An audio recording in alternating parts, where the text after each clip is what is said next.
Hi everybody, this is Laura, City Scrapper. Thank you so much for joining me on my channel. Today I have a layout from the My Creative Scrapbook limited edition kit for April. Once again this month we received an absolutely gorgeous kit. This was a really fantastic collection or combination of collections from Simple Stories and 49 and Market. So I'm starting off with that gorgeous background paper that you just saw. And instead of doing some white splatters at the end, which is what I usually do, I started off with some watered down white acrylic paint splatters on that background paper. And then I have this cut file that I backed using the papers from the kit. I also did some stitching around the inside of the cutout letters. For the letters, I used a pattern paper with a black background and some multicolored tiny dots on it, and I backed all of the letters with that pattern paper, and I liked the way that made the words of the title stand out. And then I used that embroidery floss that changes colors as you go along. It gets lighter and darker. That embroidery thread was all different colors of yellow, which I thought would be perfect as an accent color for this layout. I backed my photo with some white cardstock and then again with that same black dotted pattern paper that I used for the letters of the cut file.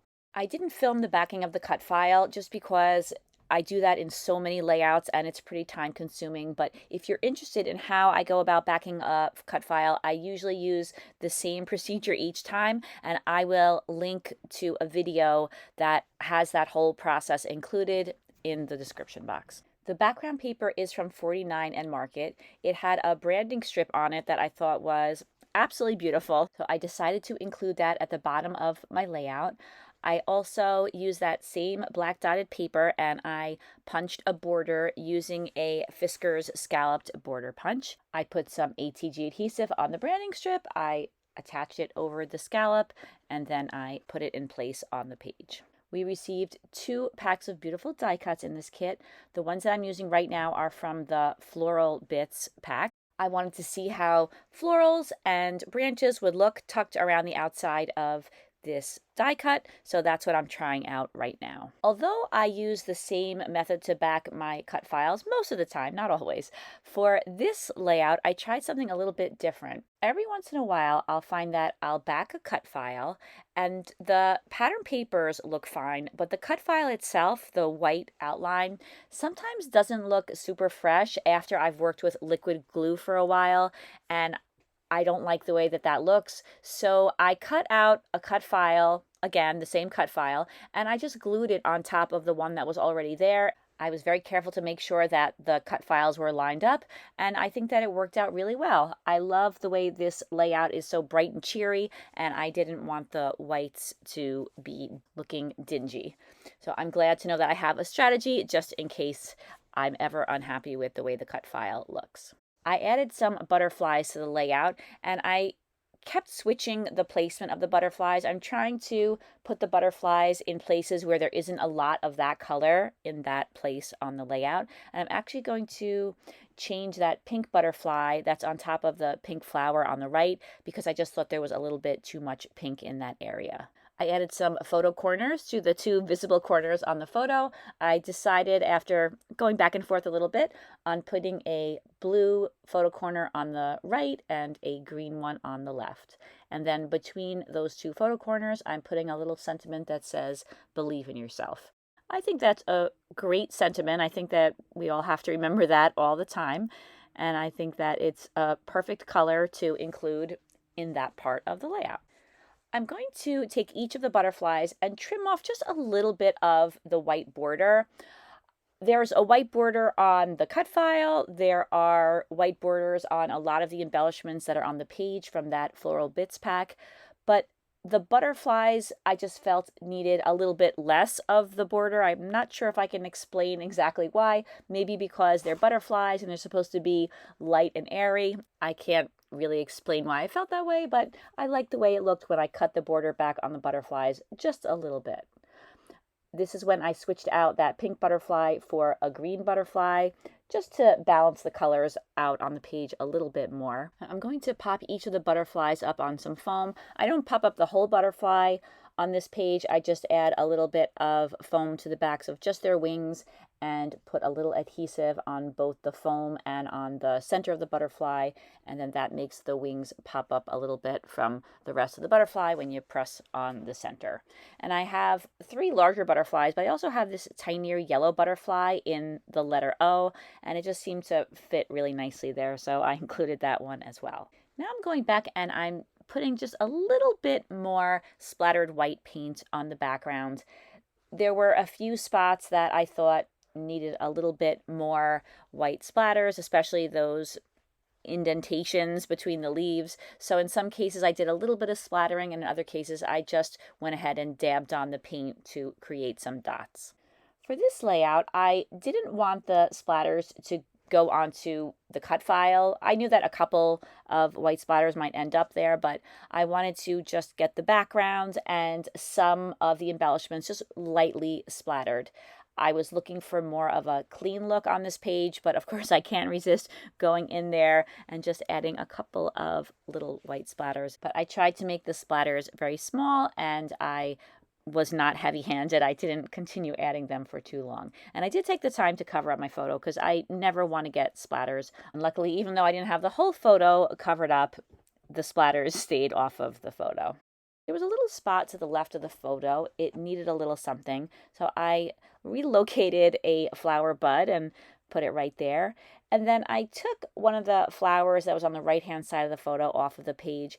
I like the idea of adding embellishments all around the cut file, but I didn't want to overdo it because I didn't want to ruin the shape of the cut file. It's a very pretty shape, so I wanted to make sure that you could still see that.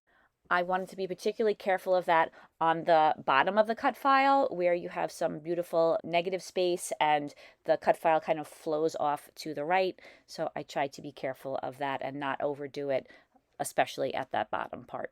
I feel happy with the way the embellishments are arranged at this point, so I'm going around the layout and using some of my ATG adhesive and attaching all of those die cuts and embellishments down to the page. During this portion of the layout, when I'm attaching things down to the background, I usually move things around a little bit, but for this layout, I feel like I had almost everything in just the right spot, so I just went ahead and attached everything down where it was. I was feeling that the layout was almost done, and I wasn't sure if I needed anything else. But when I was at a crop recently, I was talking to my friend Sue. She is a card maker. She makes these gorgeous, gorgeous cards, and she had this die set that I just fell in love with. It's called Berry Branches. It's made by Sentimentally Yours. The designer is Phill Martin. I was like, oh, I have to have this die set. This is something that I would use all the time. She told me that these dies are made in England, and while they can be shipped to the United States, it wasn't a straightforward process, so she allowed me to borrow her dies, and I cut out just a whole bunch of die cuts from the dies. So now I have a nice stash of these die cuts until my dies arrive. Sue was able to help me to connect with the company, and they are sending me this die set, and I am really glad because I think I'm going to go through these die cuts very quickly. I added a number of these die cuts on the layout. You will see in the final picture of the layout that I removed some of them. When I looked at the layout the next day, I was thinking that I might have gone a little bit overboard. But because I glued the die cuts down at the base and underneath the embellishments or the cut file, it was fine. It was very easy to remove the extra ones, and I was able to lighten up the layout just a little bit. To add a finishing touch and another texture to the page, I decided to add some pearls. I added some self-adhesive pearls on the 2 photo corners, and then I also used a strip of adhesive 3mm pearls for the centers of those 4 butterflies that are on the page. And I find these adhesive strips of pearls so easy to work with compared to the little individual pearls. They only take a few moments to put on, and then they can just be cut to size. I bought these strips of pearls from the Brad and Eyelet outlet at a scrapbooking convention, but I know that you can also buy them online. And then I began gluing those branches down. I like to use gel glue. I think that it's inexpensive, it works really well, and it dries clear. So gel glue is my glue of choice for scrapbooking pages. As I said before, I don't like to glue the entire branch down to the page. I like to just put some glue at the base and then tuck it under some other embellishments, or in this case also under the cut file. And then I think that makes the die cuts kind of float up slightly from the page, and there's something about the way that looks that I really like. Now I'm tucking yet another one of these die cuts on the left hand side of the layout. When you see the image at the very end, you'll see, as I had said, that I pared it down a little bit when it comes to these white branches. I added a tiny purple butterfly on top of the photo, and then I wanted to make sure I added some pearls to that butterfly too.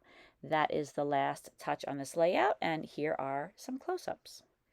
Thank you so much for watching, everybody. I really hope that you enjoyed watching this video, and thank you for spending some of your precious time with me on my channel today. If you take a look in the description box, you'll find the link to the My Creative Scrapbook website. You can check out all of the beautiful kits they have to offer, and you can purchase a subscription. I hope that you have a fantastic day, and I hope to see you on my channel again soon. Take care, everybody. Bye-bye.